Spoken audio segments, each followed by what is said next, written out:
반갑습니다. 안녕하세요. 야모부동산의 기룡입니다. 봄이 시작된 지가 좀 된 것 같고 곧 더웁다는 소리가 나올 것 같은데 부동산 쪽은 늘 겨울이나 여름이나 봄이나 한결같이 바쁩니다. 특히 상업용 부동산은 더욱더 그렇습니다. 야모부동산을 이끌어온 지도 벌써 한 8년 정도 되는데요. 제가 어저께는 개인적인 얘기지만 어저께는 전화 한 통을 받았습니다. 오랫동안 잊고 있었던 친구인데 고등학교 동창이죠. 그 친구가 전화를 해서 저한테 대뜸 물어보는 소리가 현금이 20억이 있는데 이 돈으로 건물을 살 수 있느냐가 질문의 요지였습니다. 제가 강남에 있는 걸 아니까 저는 여기가 지금 표시해놓은 데가 양지역이고 현재 방송은 여기서 진행되고 있습니다. 근데 저는 이 도곡동과 대치동 이 강남 일대에서 부동산을 한 지가 한 18년 정도 되고 있습니다. 주로 상업용. 그러다 보니까 저한테 전화를 한 친구는 20억이라는 돈이 너무 작아서 강남에 당연히 살 수 없다고 생각을 하고 어디에 사야 될지를 모르는 거예요. 그래서 이제 그렇게 문의를 했는데 제가 오늘 말씀드리려고 하는 것은 두 가지입니다. 하나는 금액별 상업용 부동산을 어떻게 살 수 있을까? 금액별. 그리고 나머지 한 가지는 과연 상업용 부동산의 투자는 어떤 방향으로 가야 되는지, 많은 사람들이 월세, 수익률 이런 걸 생각하는데 과연 그게 맞는 것인지, 아니면 증권가에서 얘기하는 가치 투자가 맞는 것인지, 이런 부분을 두 번째로 짚어보겠습니다. 투자에 대한 일단 큰 그림을 그려놓고 가겠다는 생각입니다. 왜 그런가 하면 제가 이 내외경제 방송이 오늘 처음인데 그간의 저를 방송에서 봐왔던 많은 분들이 이제 오늘 내외경제에서는 처음 보시게 될 겁니다. 그래서 첫 시작으로 가장 궁금해하는 어제 친구의 질문, 이 금액별 과연 어디다 투자를 할 것이냐, 그리고 투자에 있어서 많은 사람들이 생각하는 것처럼 월세, 수익률 아니면 가치 투자 어느 쪽으로 갈 것이냐, 이 부분에 대해서 조금 선을 그어 보겠습니다. 금액별로는 20억이란 돈이 개인적으로 보면은 굉장히 큰 돈입니다. 큰 돈인데 이 상업용 건물, 이 상업용 시장에서는 사실은 큰 돈은 아닙니다. 큰 돈은 아니라서 망설임 끝에 그렇게 이제 전화를 한 것 같은데, 그러면 이렇게 이제 지금 뒤에 떠 있는 거는 이 서울 지역에 대한 지도입니다. 이 표시는 제가 대충 이렇게 양재역, 삼성역, 잠실 쪽 송파에서는 이제 석촌역, 강동구에서는 이제 강동역, 이렇게 저 하남까지, 하남시청역까지 이렇게 이제 표시를 해봤습니다.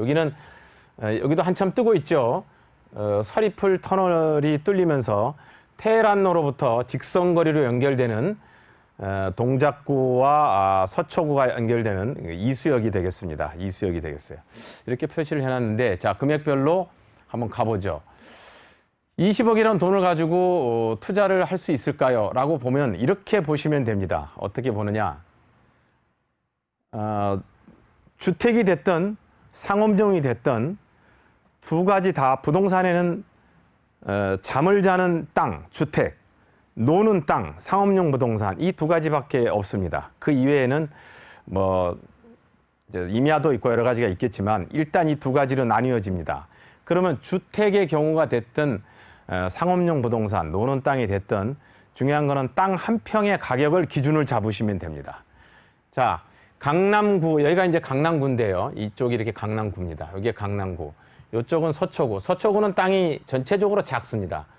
이쪽은 이제 동작구로 넘어가게 되고 이쪽은 이제 송파인데, 강남구의 땅 한 평의 가격은 상업용 부동산, 상가 빌딩, 꼬마 빌딩, 상업용 부동산의 기준을 봤을 때 땅 한 평의 가격은 8천만 원에서 9천만 원을 잡아야 평당 가격입니다. 땅.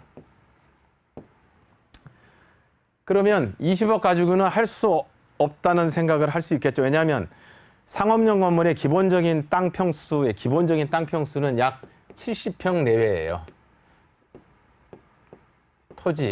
토지가 보통 70평 내외가 됩니다. 그럼 70평이면 97이 63, 60억이 넘죠. 그래서 20억이란 금액으로는 진입하기가 어렵습니다. 그러면 이렇게 강남구는 8천에서 9천, 서초구로 가면 자, 이런 부분은 참고 삼아 기억을 해두세요. 여기가 서초구 지역입니다. 이수역 바로 전이죠. 평당 7천. 이제 송파구로 넘어오면 8천, 9천, 7천, 송파구로 넘어오면 6천으로 보시면 됩니다. 원래 송파구가 조금 더 약했어요. 예를 들어 5천 정도가 적합할 수 있습니다. 그런데 현재 송파구는 최근 한 3년 전부터 2년이 좀 지났죠. 9호선이 개통이 되고 부동산 개발 호재가 가장 많은 곳이 송파구였습니다. 따라서 송파구가 약진했습니다. 약진해서 현재 송파구에서 쓸만한 상업용 부동산, 그러니까 꼬마 빌딩을 사겠다. 대형 빌딩도 마찬가지입니다. 꼬마 빌딩을 사겠다 그러면 평당 6천이 기본이다. 여기 석천역을 표시해 놓은 이유는 석천역이 상업이라는 개념에서는 송파에서 잠실역이 가장 우선적이겠죠. 잠실 롯데월드라든지 123층 타워가 있으니까. 그러나 지리적으로 봤을 때 석천역은 그 중심에 있습니다. 석천역을 기점으로 상업용 부동산, 꼬마 빌딩에 가치 있는 투자를 하겠다. 그러면 6천을 보셔야 됩니다. 8천, 9천, 7천, 6천. 그러면 20억으로 갈 수 있는 꼬마 빌딩의 투자 반경은 이 위로 올라가야 됩니다. 위로 올라가든지 옆으로 가든지, 옆으로는 강서죠. 강북, 강서, 강남 이쪽은 강동이 되겠습니다. 이제 두 번째 얘기를 꺼내려고 합니다. 방금은 금액별로 8천, 7천, 6천 금액별로 이렇게 선을 좀 잡아드렸는데 그러면 투자의 방향은 강북으로 갈 거냐, 강서로 갈 거냐, 강동으로 갈 거냐, 아니면 흔히 말하는 전통적인 남진 할 거냐. 결론부터 제 생각의 결론부터 말씀드리면 남진은 아닙니다. 왜? 너무 길고 이미 너무 많이 개발됐어요. 그래서 평택, 동탄 다 그렇게 보실 수 있습니다. 토지 투자는 좀 예외입니다. 토지 투자는. 그러면 강서는 어떻게 될 거냐? 지금 두 번째 투자를 얘기하고 있습니다. 강서는 쭉 나가면 어디죠? 김포가 되겠죠. 김포. 제가 어저께 이거를 짧은 전화지만 한 10분, 15분 정도의 전화 통화로 친구에게 설명해 준 내용을 그대로 설명드리고 있는데 강서로 가면은 김포가 되고 서해바다잖아요. 그래서 사실은 상업용 빌딩이나 이 상업용이 발달하기에 상당히 취약해요. 상당히 취약합니다. 그래서 서쪽은 물론 서쪽도 강서구청이라든지 이런데 지역적인 메인 역할을 하는 곳이 있습니다. 그런 곳은 가도 괜찮습니다. 그러나 전체 부동산 투자를 좌우한 내가 어느 방향으로 할 것이냐 라고 질문을 했을 때 제가 그 가닥을 잡는다고 하면 일단 강서는 어디가 있어요? 서해바다가 있잖아요. 가깝습니다. 서해바다까지 가려면 금방 가요. 그래서 강서는 일단 아니다. 제가 생각하는 그럼 투자의 기본적인 타이밍은 5년 정도에서 7년 정도를 생각하시는 게 좋겠습니다. 강서는 아니에요. 그럼 강북은 또 왜 아니냐? 강북도 물론 지역적인 메인 역할을 하는 그 지역에서 메인 지역이 있죠. 예를 들어서 상계동, 노원구, 중랑구 그 지역의 사거리라든지 코너라든지 이런 메인 지역이 있어요. 메인들은 언제든지 상관없습니다. 그러나 전체의 내가 투자를 하려고 묻어놓으려고 할 때 그럴 때를 설명드리고 있습니다. 그래서 강북은 왜 아니냐? 강북은 워낙에 개발을 하기가 어려워요. 제가 50년 전에 왕십리 신당동에 살았는데 엊그저께 가봤더니 여전히 그대로예요. 그만큼 개발하기가 어려운 거죠. 밀집도가 높고 거긴 다 상업지역입니다. 막 10평, 20평이 붙어 있어요. 그래서 강북은 그래서 아니다. 개발이 너무 어렵다. 남진은 얘기 말씀드렸고 강동으로 사실은 이미 한 10년 전부터 부동산 투자의 방향은 강동으로 가고 있습니다.